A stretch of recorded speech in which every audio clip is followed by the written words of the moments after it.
Halo, selamat siang semuanya anak-anak. Siang, Pak. Oke, Siang, Pak. gimana kabarnya? Sehat. Ya, tetap semangat ya belajar Sehat, ya. Pak. Oke, Iya, Pak. Ya, Pak.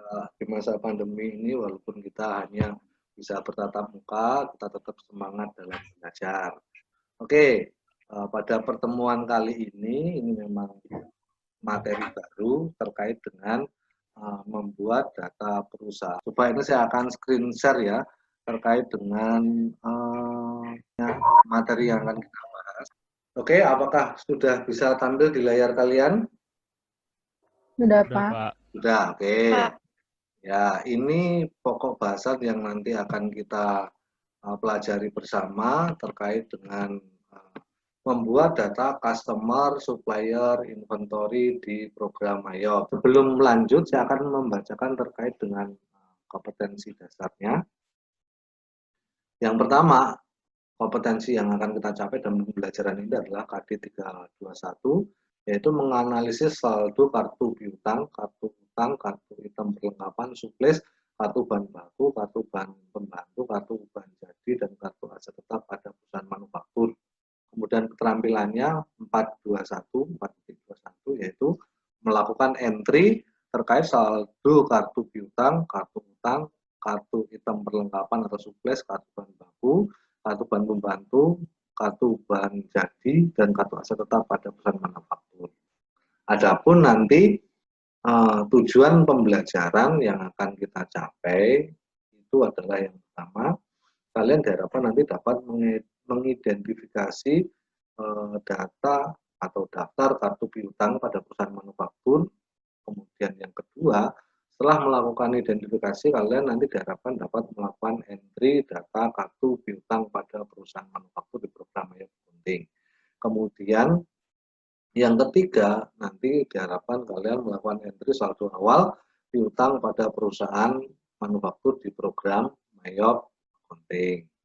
Nah, kemudian materinya tentunya nanti yang akan dipelajari adalah terkait dengan data customer, kemudian yang kedua terkait dengan langkah-langkah membuat data customer, yang ketiga itu adalah langkah-langkah entry data saldo awal piutang.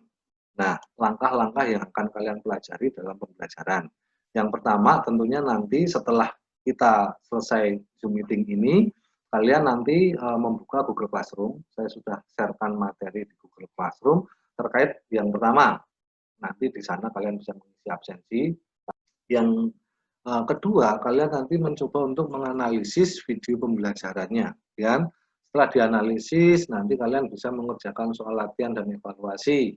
Soal latihan itu nanti saya sharekan dalam bentuk Excel. Nanti kalian praktik. Praktiknya adalah praktik membuat data customer, kemudian membuat entry data saldo piutang. Apakah ada yang ingin bertanya terkait dengan tugasnya? Enggak, Pak. Selain? Dari saya cukup. Enggak, Pak. Enggak. Oke.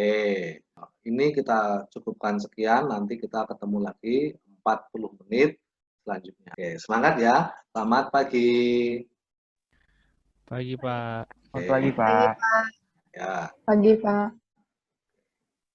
Halo, selamat siang anak-anak.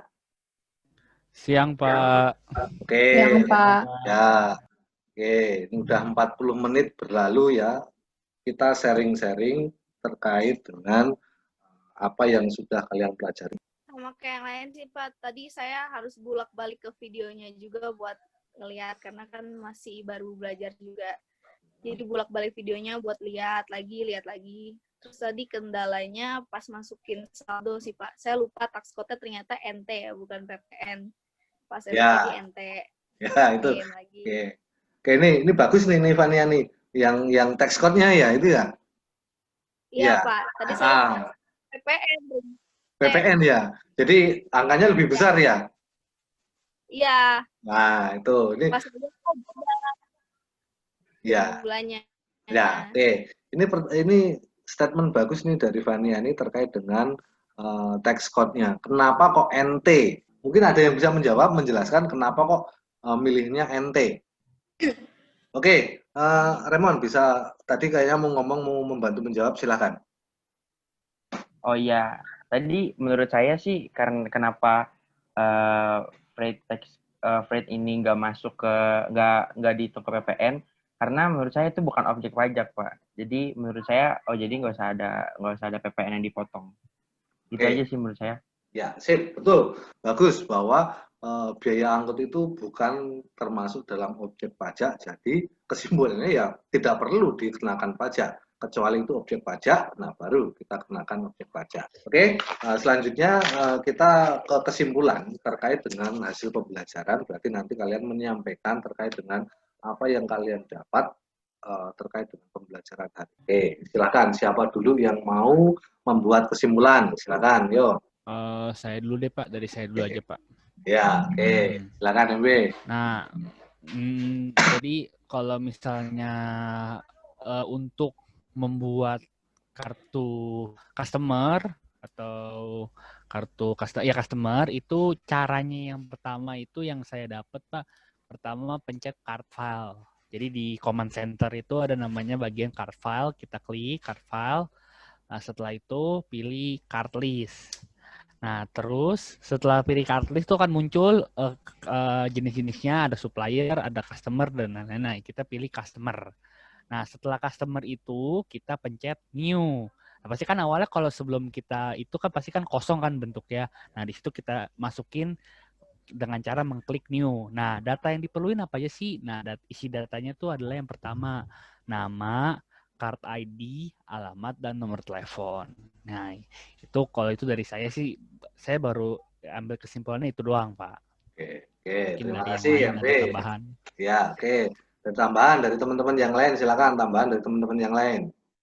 Saya Pak, Ya, silakan UPK. oke. Kan tadi kan kita udah masukin customer terms information-nya. Selanjutnya kita kan bakalan entry saldo dari customer-nya itu kan. Pertama ini kita klik di setup. Selanjutnya kita pilih yang balance. Dari balance kita masuk ke customer balance. Pokoknya saya mengambil kesimpulan kalau misalnya kita ingin entry pasti kita pilih yang setup. Di situ ada menu balance.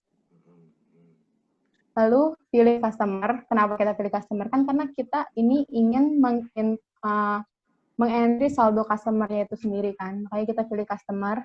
Selanjutnya kita klik add cell, masukkan invoice. Invoice-nya itu dengan nomor faktur. Jadi nomor faktur yang ada di bukti transaksi kita masukin. Selanjutnya masukin date dengan tanggal yang ada di bukti transaksinya itu. Tanggalnya berapa kita masukin. Selanjutnya kita masukkan memo. Memonya itu dengan keterangannya itu saldo awal dari piutang. Jadi memonya ini berguna buat kita tahu kenapa ada transaksi ini, kenapa kita bisa masukin nominal segini itu karena kita membuka saldo awal dari piutangnya. Yeah. Itu terus selanjutnya masukkan total including tax-nya dengan jumlah piutangnya.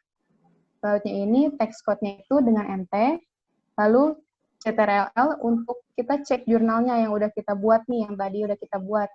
Dan tahap terakhirnya kita klik record. Oke, terima kasih UPK telah memaparkan betul yang disampaikan semuanya bahwa itu adalah proses-proses dalam membuat data dari customer dan entry data. Oke, nah, kalau begitu terima kasih telah belajar dengan saya. Harapannya ini masa pandemi, ya kan, pembelajaran kita melalui daring, tetapi yang terpenting adalah kita membangun karakter di sini. Tetap kita fokusnya kita adalah kita belajar. Jangan sampai di masa pandemi ini kita terlena untuk tidak belajar dan sebagainya. Tetap utamanya tugas kalian adalah belajar. Tuh, kemudian tetap jaga kesehatan. Tentunya harapan saya kita semuanya selalu dalam keadaan yang sehat. Amin. Oke, amin. Oke, kalau begitu untuk kegiatan pembelajaran ini kita tutup sampai di sini. Kita ketemu di pertemuan selanjutnya. Terima kasih. Terima kasih Pak. Terima kasih Pak. Oke, terima kasih ya. Oke, Dadah bye. Pak. Yuk. Dadah.